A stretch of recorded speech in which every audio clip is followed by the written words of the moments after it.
You've just written a book called The Success Equation, Untangling Skill and Luck in Business, Sports, and Investing. If, in fact, that luck plays a greater role than skill, or a very large role in investing than skill does. So is there any way to manage luck?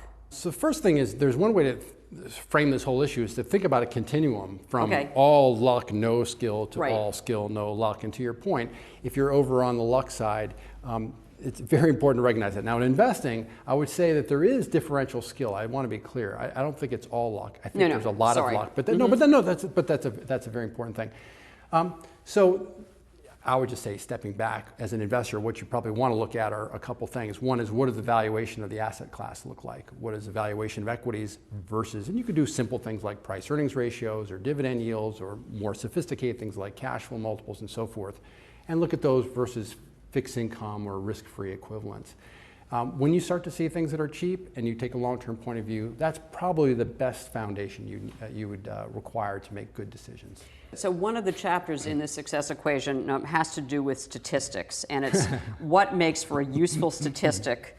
And so, that sounds really dry, but in fact it's very important. And so talk to me about predictive qualities and persistence, and how we can apply the useful statistics chapter to our investing process. I mean, the first thing to say is that we swim in statistics, right? Every day. You turn on the television, you watch a baseball game, whatever, they're all over the place. And it stands to reason that they're not all of equal value or usefulness for us. And so there's a simple test, a two-step test to determine whether a statistic is useful. The first is that it's persistent.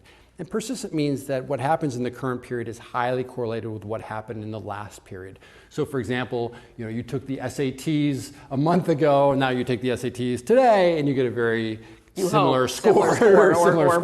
Right. So, and if you get a very different score, then that would be something that's not persistent. So that's the first thing, is persistence. The second is something called predictive, which is, does it serve the end goal I'm trying to achieve? So it would be correlated with your end goal. One of the great ways to explain this is through Moneyball, this very famous book that Michael Lewis came out a dozen years ago. And there was a sort of a contrast in the book between batting average for baseball players and called on-base percentage. And it turns out that batting average has a lower correlation from period to period, so it's less persistent than on-base percentage. And the ultimate objective is to score runs. On-base percentage has a higher correlation with scoring runs. So you win on both of those, persistence and predictive value.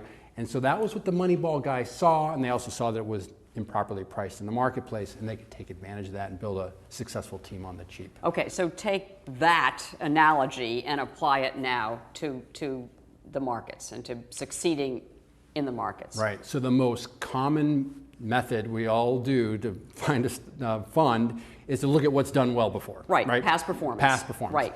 And by the way, I should say that is an approach. If you parse it, there are some academics that know how to do this very carefully, and they massage it and they add these adjustments to it. They can start to get a better look at it. But for most of us, no chance. What's done well. And so the persistence of excess returns is basically zero. So as they say, past results are no indication of future results. And that is true. And that is true. So, one of the things as well that can determine one's own personal investment outcome is your own behavior. And so that's something that, that we've talked about, but I know that Morningstar has also tracked, as has Jack Bogle in his Vanguard research, has tracked how individuals who actually invest in mutual funds, how poorly they do compared to the mutual funds they actually invest in. So do we need to understand our biases as well as, you can buy, the best fund in the world, and if you're trying to time it, you can lose and you consistently won't do as well as the fund itself. So how do we figure that into this process? Consuelo, this is such a big issue. I call these the most depressing statistics in investing. Yeah. And I think the last 20 years, I'm going to get these numbers wrong, but it's in the ballpark. The S&P's returned about 9% last 20 years. The average mutual fund about 7.5%. And the difference between that is primarily fees and costs. But the average investor, 5.5 or 6%. So they're really way under the market and way under even the mutual funds in which they're investing. Right. And as you point out, the reason for that is timing, bad timing, right? So when things are doing well, people put money in. When things are doing poorly, people pull money out. By the way, it is psychologically extremely difficult to counter this. I mean, if you think about what defines the peak of the market, those euphoric moments, March of 2000, it is everybody's collective confidence in the future, right? And so every fiber in your body wants to be part of that. So that's the definition of it. So the peak moments where it's hardest to actually do it. And then think of March of 2009 when the market is a low and boy, everybody's despondent and every fiber in your body says, sell, I don't want nothing more to do with this. So the key is to somehow counterbalance those things. Now you can try to do it overtly and say, gee, everyone seems to be really happy or really freaking out. I'm gonna try to take the other side of it. Or you can do something much more mechanical, which is to say, hey, every month or every quarter, I'm going to set aside X amount of dollars, I'm going to invest it in the market, and I'm sort of not worry about too much about the actual dollar prices, cost averaging. Dollar cost averaging. And these are ways to take some of the emotion out of the equation.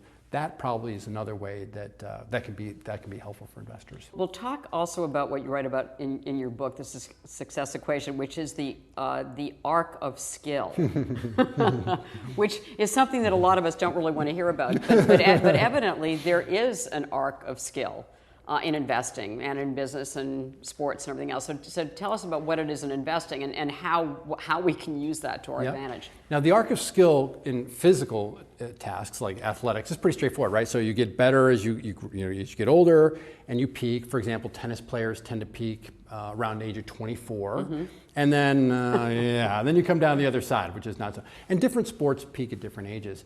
But you're right, the same process happens in cognitive tasks.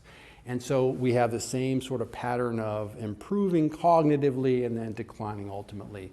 So there's been some very interesting research on this. I'll mention just two statistics. One was, this is work done by David Lapson up at Harvard and some of his colleagues, and they studied at what age do people make the best financial decisions. And this would be the lowest interest rate on their mortgage or avoiding credit card fees and those kinds of things. And it turns out, with quite a bit of consistency across the different categories, the age was 53.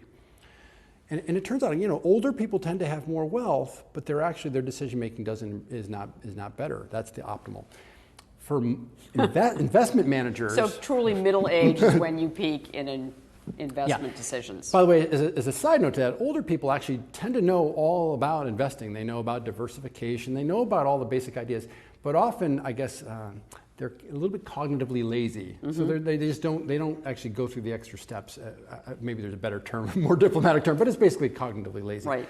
For investment managers, they found the peak age of performance was in the early 40s, which is actually a little bit younger than even for other financial decisions. Now, for any one individual, you should be very careful about extrapolating those numbers for any individual. But that's what the academics have found when you look at large samples of large populations of investors.